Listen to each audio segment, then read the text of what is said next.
ಎಲ್ಲರಿಗೂ ನಮಸ್ಕಾರ ಸ್ನೇಹಿತರೆ, ಎಲ್ಲರೂ ಹೇಗಿದ್ದೀರಾ? ನಾನು ಚೆನ್ನಾಗಿದ್ದೀನಿ. ನಾನು ರೇಖಾ. ಸ್ನೇಹಿತರೆ, ಇವತ್ತಿನ ವಿಡಿಯೋದಲ್ಲಿ ಯಾವುದೇ ರೀತಿ ಪ್ರಿಸರ್ವೇಟಿವ್ ಇಲ್ಲದೆ ನೀಟಾಗಿ ಮನೆಯಲ್ಲಿ ತುಂಬಾ ಆರೋಗ್ಯಕರವಾಗಿ ರಾಗಿ ಮಾಲ್ಟ್ ಪೌಡ್ರನ್ನ ಮಾಡೋದು ಯಾವ ರೀತಿ ಅಂತ ತೋರಿಸ್ತಾ ಇದ್ದೀನಿ. ಅದ್ರ ಜೊತೆ ಆ ಒಂದು ಪೌಡ್ರನ್ನ ಬಳಸ್ಕೊಂಡು ನಾವು ಎರಡು ಬಗೆಯಲ್ಲಿ ಗಂಜಿ ಕೂಡ ಮಾಡ್ತಾ ಇದ್ದೀನಿ. ಈ ಒಂದು ರಾಗಿ ಮಾಲ್ಟ್ ಪೌಡ್ರನ್ನ 1 ವರ್ಷದ ಮಗುವಿನಿಂದ ಹಿಡಿದು 100 ವರ್ಷ ವಯಸ್ಸಾದವರವರೆಗೂ ಉಪಯೋಗಿಸ್ಬೋದು. ಯಾವುದೇ ರೀತಿ ವಯಸ್ಸಿನ ನಿಯಮಿತ ಇಲ್ಲ ಈ ಒಂದು ರಾಗಿ ಗಂಜಿ ಪೌಡ್ರಿಗೆ.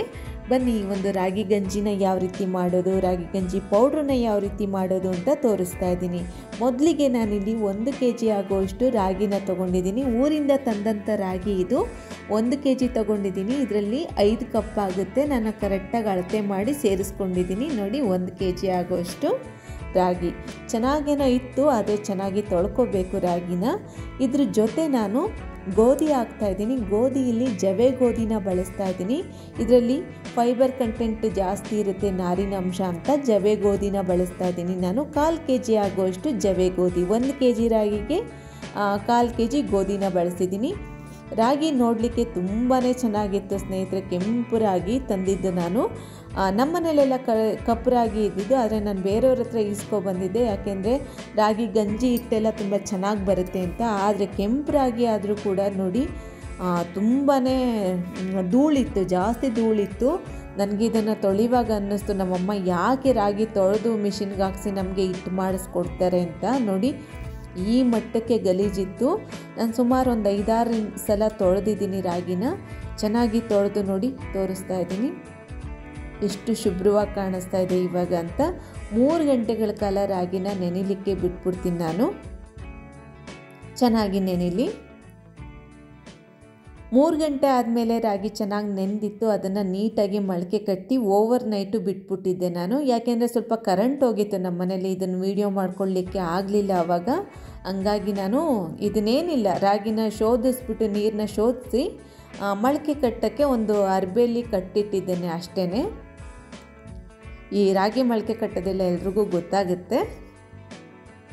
ಈಗ ನೋಡಿ, ಇದನ್ನು ಗಂಟು ತೆಗೆದು ತೋರಿಸ್ತೀನಿ. ಕುರುಮೊಳಕೆ ಬರಬೇಕು, ಜಾಸ್ತಿ ತುಂಬ ಉದ್ದುದ್ದ ಮೊಳಕೆ ಬರಬಾರ್ದು. ಯಾಕೆ ಹಂಗೆ ಬಂದರೆ ಏನಾಗುತ್ತೆ ಅಂದರೆ ಚೆನ್ನಾಗಿ ಒಣಗಲ್ಲ ಅಷ್ಟೇ, ಬೇಗ ಒಣಗಲ್ಲ ಅಷ್ಟೇ.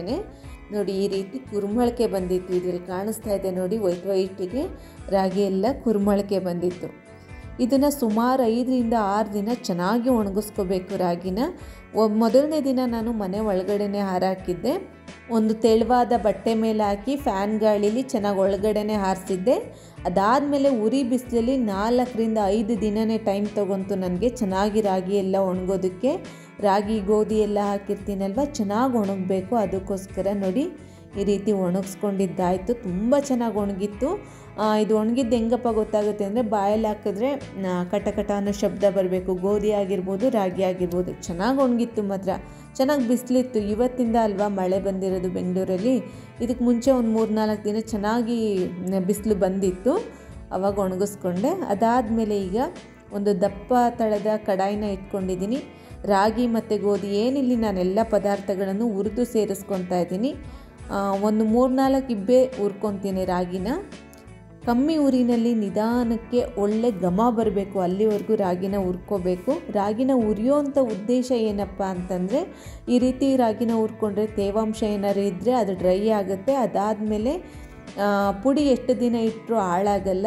ಅದಾದಮೇಲೆ ಈ ಗಂಜಿನ ಕುಡಿಯುವಾಗ ಈ ಫ್ಲೇವರ್ ತುಂಬಾ ಚೆನ್ನಾಗಿ ಬರುತ್ತೆ. ಹುರಿದಂಥ ಈ ಫ್ಲೇವರ್ ಏನಿರುತ್ತೆ, ಘಮ, ಅದು ತುಂಬ ಚೆನ್ನಾಗಿರುತ್ತೆ.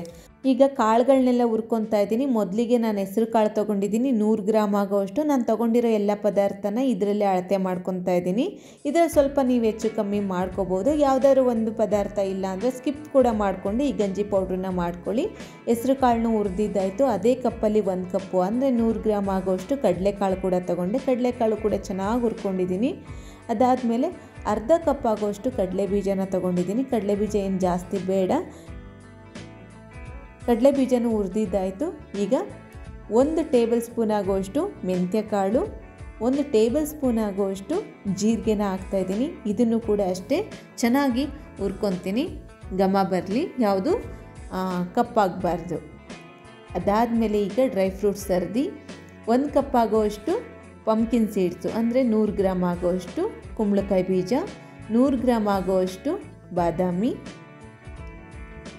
ಇಲ್ಲಿ 50 ಗ್ರಾಮ್ ಆಗುವಷ್ಟು ಪಿಸ್ತಾ, ಕಮ್ಮಿ ಇತ್ತು ನನ್ನ ಹತ್ರ ಅದಕ್ಕೆ ಹಾಕಿದ್ದೀನಿ ಅಷ್ಟು. 100 ಗ್ರಾಮ್ ಆಗುವಷ್ಟು ಸೂರ್ಯಕಾಂತಿ ಬೀಜ ಅಂದರೆ ಸನ್ಫ್ಲವರ್ ಸೀಡ್ಸ್, 100 ಗ್ರಾಮ್ ಆಗುವಷ್ಟು ಗೋಡಂಬಿ, 100 ಗ್ರಾಮ್ ಆಗುವಷ್ಟು ಅಗಸೆ ಬೀಜ ಅಂದರೆ ಫ್ಲ್ಯಾಕ್ಸ್ ಸೀಡ್ಸ್. ಇಲ್ಲಿ 5 ರಿಂದ 6 ಏಲಕ್ಕಿ ಕಾಯಿನ ಹಾಕ್ಕೊಂಡಿದ್ದೀನಿ. ಇದಿಷ್ಟನ್ನು ಹಾಕಿ ಕಮ್ಮಿ ಊರಿನಲ್ಲಿ ನಿಧಾನವಾಗಿ ಹುರ್ಕೋಬೇಕು. ಭಾಳಷ್ಟು ಚೆನ್ನಾಗಿ ಹುರ್ಕೋಬೇಕು ಸ್ನೇಹಿತರೆ. ಇದು ಭಾಳಷ್ಟು ದಿನ ಇಡ್ಬೋದು. ನೀವು ಅಂಗಡಿಯಿಂದ ತರೋವಂಥ ಪುಡಿಗಳಿಗಿಂತ ಈ ಮನೆಯಲ್ಲೇ ಈ ರೀತಿ ಮಾಡ್ಕೊಳ್ಳೋದ್ರಲ್ಲಿ ದುಡ್ಡು ಕಮ್ಮಿ ಆಗುತ್ತೆ, ಆರೋಗ್ಯನೂ ಚೆನ್ನಾಗಿರುತ್ತೆ. ಯಾವುದೇ ರೀತಿ ನಾವು ಪ್ರಿಸರ್ವೇಟಿವ್ನ ಬಳಸೋದಿಲ್ಲ ಇದರಲ್ಲಿ. ಮಕ್ಳಿಗಾಗಲಿ ದೊಡ್ಡವ್ರಿಗಾಗಲಿ ಯಾರಿಗೆ ಬೇಕಾದ್ರೂ ನೀವು ಕೊಡ್ಬೋದು. ಇದನ್ನು ತುಂಬಾ ಚೆನ್ನಾಗಿರುತ್ತೆ. ನನಗಂತೂ ಡೈಲಿ ತಿಂಡಿ ಅಂದರೆ ಈ ಒಂದು ರಾಗಿ ಗಂಜಿನೇ. ಹಂಗಾಗಿ ನೋಡಿ ಎಲ್ಲ ಹುರಿದಿದ್ದಾಯಿತು. ಈಗ ನಾನೆಲ್ಲ ಹುರಿದಂಥ ಪದಾರ್ಥನ ಒಂದು ದೊಡ್ಡ ಅರವಾಣಕ್ಕೆ ಸೇರಿಸ್ಕೊಂಡಿದ್ದೀನಿ. ಈಗ ಡ್ರೈ ಫ್ರೂಟ್ಸು ಅಷ್ಟೇ ಚೆನ್ನಾಗಿ ತಣ್ಣಗಾಗಿದೆ, ಇದೆಲ್ಲದನ್ನು ಸೇರಿಸ್ಕೊತಾ ಇದ್ದೀನಿ.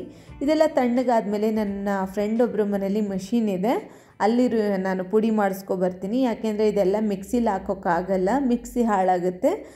ಈ ಥರ 1.5 kg 2 kg ಅಷ್ಟೇನಾದ್ರು ಇದ್ದರೆ ಮಿಷಿನಿಗೆ ತೊಗೊಂಡೋಗಿ ಮಾಡಿಸ್ಕೊಂಬನ್ನಿ ಪುಡಿನ, ಇಲ್ಲಾಂದರೆ ಮಿಕ್ಸಿ ಹಾಳಾಗುತ್ತೆ. ಅದಕ್ಕೋಸ್ಕರ ನಾನಿಲ್ಲಿ ನೋಡಿ ಪುಡಿ ಮಾಡಿಸಿ ತೊಗೊಂಡು ಬಂದೆ. ಭಾಳ ಗಮ್ಮಂತ ಇತ್ತು ಮನೆಯಲ್ಲಿ. ಅವ್ರು ನನ್ನ ಫ್ರೆಂಡು ಕೂಡ ಅಷ್ಟೇ, ಅವ್ರು ಪುಡಿ ಮಾಡಿಕೊಟ್ಮೇಲೆ ಅವ್ರು ಸ್ವಲ್ಪ ಎತ್ತಿಟ್ಕೊಂಡು ನನಗೆ ಅಲ್ಲೇ ನಾನು ಮನೆಗೆ ಬರೋ ಅಷ್ಟರಲ್ಲಿ ಅವ್ರು ಗಂಜಿನೇ ಮಾಡಿದ್ದಾರೆ. ನನಗೆ ಹೇಳ್ತಾಯಿದ್ರು ಎಷ್ಟು ಚೆನ್ನಾಗಿ ಬಂದಿತ್ತು ರೇಖಾ ಅಂತ. ಅದೇ ಇವತ್ತು ನಾನು ಸೇಲ್ಗೆ ಕೊಡೋದಿಲ್ಲ, ಯಾಕೆಂದರೆ ಇದು ನನ್ನ ಅಮ್ಮನಿಗೆ ಅಂತ ಮಾಡ್ತಾಯಿದ್ದೀನಿ. ಊರಿಗೆ ಕೊಡಬೇಕು ನಾನು. ನಮ್ಮ ಮನೆಯಲ್ಲೆಲ್ಲ ಕಾಫಿ ಟೀ ಯಾವುದೂ ಕುಡಿಯೋದಿಲ್ಲ ಕಣ್ರಿ. ಯಾವಾಗಾದರೂ ಒನ್ ಟೈಮು ತುಂಬ ಚಳಿ ಟೈಮಲ್ಲಿ ಏನಾದರೂ ಬಜ್ಜಿ ಬೋಂಡ ಏನಾದರೂ ಮಾಡಿದರೆ ಕಾಫಿ ಟೀ, ಇಲ್ಲಾಂದರೆ ದಿನನಿತ್ಯ ನಮಗೆ ಈ ಒಂದು ಗಂಜಿ ಬೇಕಾಗುತ್ತೆ. ನಾವು ಗಂಜಿನೇ ಮಾಡ್ಕೊತೀವಿ. ಈಗ ನೋಡಿ ನಾನು ಗಂಜಿ ಮಾಡಿ ತೋರಿಸ್ತಾ ಇದ್ದೀನಿ. ಮೊದಲಿಗೆ ನಾನು ಹಾಲು ಮತ್ತು ನೀರು ಬೆಲ್ಲ ಹಾಕಿ ಮಾಡ್ತಾಯಿದ್ದೀನಿ. ಯಾಕೆಂದರೆ ಕೆಲವ್ರಿಗೆ ಬೆಲ್ಲ ಹಾಕಿ ಮಾಡಿದರೆ ಗಂಜಿ ಇಷ್ಟ ಆಗುತ್ತೆ, ಕೆಲವ್ರಿಗೆ ಉಪ್ಪು ಹಾಕಿ ಮಾಡಿ ತುಂಬ ಚೆನ್ನಾಗಿರುತ್ತೆ. ಒಂದೇ ಥರ ಕುಡಿದು ಬೋರ್ ಆಗುತ್ತಲ್ವ, ನೀವು ಆವಾಗ 2 ಥರನೂ ಮಾಡ್ಕೋಬೋದು, ಚೆನ್ನಾಗಿರುತ್ತೆ. ಇಲ್ಲಿ 1.5 ಟೀ ಸ್ಪೂನ್ ಆಗೋಷ್ಟು ಈ ಪೌಡ್ರನ್ನ ಉಪಯೋಗಿಸ್ತಾ ಇದ್ದೀನಿ. ಅರ್ಧ ಕಪ್ ಆಗೋಷ್ಟು ನೀರಿಗೆ 1-2 ಚಮಚ ಆಗೋಷ್ಟು ಬೆಲ್ಲ ಹಾಕಿದ್ದೆ. ಇಲ್ಲಿ ನೀರು ಹಾಕಿ ಚೆನ್ನಾಗಿ ಮಿಕ್ಸ್ ಮಾಡಿ ಇಟ್ಕೊಂಡಿದ್ದೀನಿ. ಇದಕ್ಕೆ ನಾನಿಲ್ಲಿ 1/4 ಕಪ್ ಆಗೋಷ್ಟು ಹಾಲನ್ನ ಕೂಡ ಬಳಸ್ತಾ ಇದ್ದೀನಿ. ಈ ಗಂಜಿನ ಕೆಲವರು ಹಾಲಲ್ಲಿ ಕೂಡ ಮಾಡ್ಕೊಂಡು ಕುಡಿತಾರೆ, ಇಷ್ಟ ಆಗುತ್ತೆ. ನಾವು ಜಾಸ್ತಿ ನೀರಲ್ಲೇ ಮಾಡ್ಕೊಳ್ಳೋದು, ಆದರೆ ಇಲ್ಲಿ ನನ್ನ ಸ್ನೇಹಿತೆಗೊಬ್ರಿಗೆ ಕೊಡ್ತೀನಿ, ಹಂಗಾಗಿ ಅವ್ರಿಗೆ ನಾನು ಹಾಲು ಹಾಕಿ ಮಾಡಿಕೊಡ್ತಾ ಇದ್ದೀನಿ. 1/4 ಕಪ್ ಆಗೋಷ್ಟು ಹಾಲು ಹಾಕಿದ್ದೀನಿ, ಅರ್ಧ ಕಪ್ ಆಗೋಷ್ಟು ನೀರು, 1-2 ಟೀ ಸ್ಪೂನ್ ಆಗೋಷ್ಟು ಬೆಲ್ಲ ಹಾಕಿದ್ದೀನಿ. ಚೆನ್ನಾಗಿ ಹಾಲು ನೀರೆಲ್ಲ ಚೆನ್ನಾಗಿ ಕಾದ ತಕ್ಷಣ ಈ ಪೌಡ್ರನ್ನ ಸೇರಿಸ್ಕೊಂಡು ಸ್ವಲ್ಪ ನೀರು ಹಾಕಿ, ಅದೇ ಒಂದು ಬೌಲ್ ಏನಿತ್ತು ಅದನ್ನು ಮಿಕ್ಸ್ ಮಾಡಿದಂಥ ಬೌಲು ಅದನ್ನು ತೊಳೆದು ನೀರು ಹಾಕಿದ್ದೀನಿ. ಗಟ್ಟಿ ನಮಗೆ ಇದೇ ಹದವಾಗಿರಲಿ ಸಾಕು, ತುಂಬಾ ಗಟ್ಟಿ ಇರಬಾರ್ದು, ಕುಡಿಯೋದಕ್ಕಷ್ಟು ಇಷ್ಟ ಆಗಲ್ಲ. ನೋಡಿ ಮಾಡಿದಂಥ ಗಂಜಿ ತೆಳುವಾಗೇ ಇರಲಿ, ಇದು ಇಟ್ಟ ಮೇಲೆ ಗಟ್ಟಿ ಆಗುತ್ತೆ. ನೋಡಿ ಗಂಜಿ ರೆಡಿ ಆಯಿತು, ಒಂದು ಬೆಲ್ಲದ ರೆಡಿ ಆಯಿತು. ಈಗ ಉಪ್ಪು ಹಾಕಿ ಮಾಡ್ಕೊಳ್ಳೋ ಅಂಥದ್ದನ್ನು ತೋರಿಸ್ತಾ ಇದ್ದೀನಿ. ಇದಕ್ಕೆ 1.5 ಗ್ಲಾಸ್ ಆಗೋಷ್ಟು ನೀರನ್ನ ಹಾಕ್ತಾಯಿದ್ದೀನಿ. ಇದಕ್ಕೆ ನಾನು ಹಾಲು ಹಾಕಲ್ಲ, 1.5 ಆಗೋಷ್ಟು ನೀರನ್ನ ಹಾಕಿದ್ದೀನಿ. ಅರ್ಧ ಗ್ಲಾಸ್ ಉಳಿಸ್ಕೊಂಡಿದ್ದೀನಿ, ಯಾಕೆಂದರೆ ಹಿಟ್ಟನ್ನು ಕೂಡ ಮಿಕ್ಸ್ ಮಾಡ್ಕೋಬೇಕು. ರುಚಿಗೆ ತಕ್ಕಷ್ಟು ಉಪ್ಪು, ಅದೇ 1.5 ಟೀ ಸ್ಪೂನ್ ಆಗೋಷ್ಟು ಆ ಪುಡಿನ ಹಾಕ್ಕೊಂಡಿದ್ದೀನಿ. ನಾನು ಮಾಡ್ಕೊಂಡು ಇಟ್ಕೊಂಡಂಥ ಮಾಲ್ಟ್ ಪುಡಿ ಏನಿತ್ತು ಅದನ್ನೇ ಹಾಕ್ಕೊಂಡು, ಮತ್ತು ನೀರು ಇಟ್ಕೊಂಡಿದ್ನಲ್ವ ಅರ್ಧ ಗ್ಲಾಸು, ಅದನ್ನು ನೀರು ಹಾಕ್ಕೊಂಡು ಚೆನ್ನಾಗಿ ಮಿಕ್ಸ್ ಮಾಡ್ಕೊತಾ ಇದ್ದೀನಿ. ಉಪ್ಪು ಹಾಕಿ ನೀರು ಕುದೀತಾ ಇತ್ತಲ್ವ, ಇವಾಗ ಈ ಗಂಜಿ ಪೌಡ್ರ್ ಏನಿತ್ತು ಇದನ್ನು ಹಾಕಿ ಚೆನ್ನಾಗಿ ಮಿಕ್ಸ್ ಮಾಡಿ ಚೆನ್ನಾಗಿ ಕುದಿ ಬರಬೇಕು, ಉಬ್ಬಿ ಬರಬೇಕು ಮೇಲ್ಗಡೆ, ಆ ರೀತಿ ಚೆನ್ನಾಗಿ ಕುದಿಸ್ಕೊಂಡು ನೋಡಿ. ಈಗ ಸ್ಟವ್ನ ಆಫ್ ಮಾಡಿಕೊಂಡು ಇದಕ್ಕೆ ನಾನು ಗಟ್ಟಿಯಾದಂಥ ಮೊಸರನ್ನ ಕಡ್ದುಬಿಟ್ಟು ಹಾಕ್ಕೊತಾ ಇದ್ದೀನಿ. ಚೆನ್ನಾಗಿರುತ್ತೆ ಈ ರೀತಿ ಮಜ್ಜಿಗೆ ಹಾಕ್ಕೊಂಡು ಕುಡಿಯೋದ್ರಿಂದ. ಮಜ್ಜಿಗೆ ಆದರೂ ಪರವಾಗಿಲ್ಲ, ಮೊಸರಾದರೂ ಪರವಾಗಿಲ್ಲ. ನಾನು ಗಟ್ಟಿ ಮೊಸರು ಹಾಕಿದ್ದೀನಿ. ನಾನು ಗಂಜಿನ ತೆಳುವಾಗಿ ಮಾಡ್ಕೊಂಡಿರೋದ್ರಿಂದ ಗಟ್ಟಿ ಮೊಸರನ್ನೇ ಹಾಕ್ಕೊಂಡಿದ್ದೀನಿ. ನೋಡಿ ಈ ಹದವಾಗಿರಬೇಕು. ಬೆಳಗ್ಗೆ ತಿಂಡಿ ತುಂಬಾ ಚೆನ್ನಾಗಿರುತ್ತೆ, ತುಂಬ ಆರೋಗ್ಯಕರವಾದ ತಿಂಡಿ. ಮ್ಯೂಸ್ಲಿ ಮತ್ತು ಓಟ್ಸ್ಗಿಂತನೂ ಇದು ತುಂಬಾ ಹೆಲ್ತಿಯಾಗಿರುತ್ತೆ. ಉಪ್ಪಾಕಿ ಮಾಡಿದಂಥ ಗಂಜಿಗೆ ನಾನು ಸ್ವಲ್ಪ ಈರುಳ್ಳಿ, ಸ್ವಲ್ಪ ಕೊತ್ತಂಬರಿ ಸೊಪ್ಪು ಹಾಕಿದ್ದೆ. ಟೇಸ್ಟ್ ಅಂತೂ ತುಂಬಾ ಚೆನ್ನಾಗಿ ಬಂದಿತ್ತು. ಈ ಗಂಜಿನ ರಾತ್ರಿ ಮಾಡಿಟ್ಟು ಬೆಳಗ್ಗೆ ಕುಡಿದ್ರೆ ಇನ್ನೂ ಚೆನ್ನಾಗಿರುತ್ತೆ, ಹೊಟ್ಟೆ ತಂಪಾಗಿರುತ್ತೆ. ಭಾಳ ಒಳ್ಳೆ ಟೇಸ್ಟಿ ಫುಡ್ ಇದು, ತುಂಬ ಚೆನ್ನಾಗಿರುತ್ತೆ. ಹೆಲ್ತಿ ಫುಡ್ ಇದು, ತುಂಬಾ ಚೆನ್ನಾಗಿರುತ್ತೆ. ಒಮ್ಮೆ ಟ್ರೈ ಮಾಡಿ. ಥ್ಯಾಂಕ್ ಯು ಸೋ ಮಚ್ ಈ ವಿಡಿಯೋ ನೋಡಿದ್ದಕ್ಕೆ.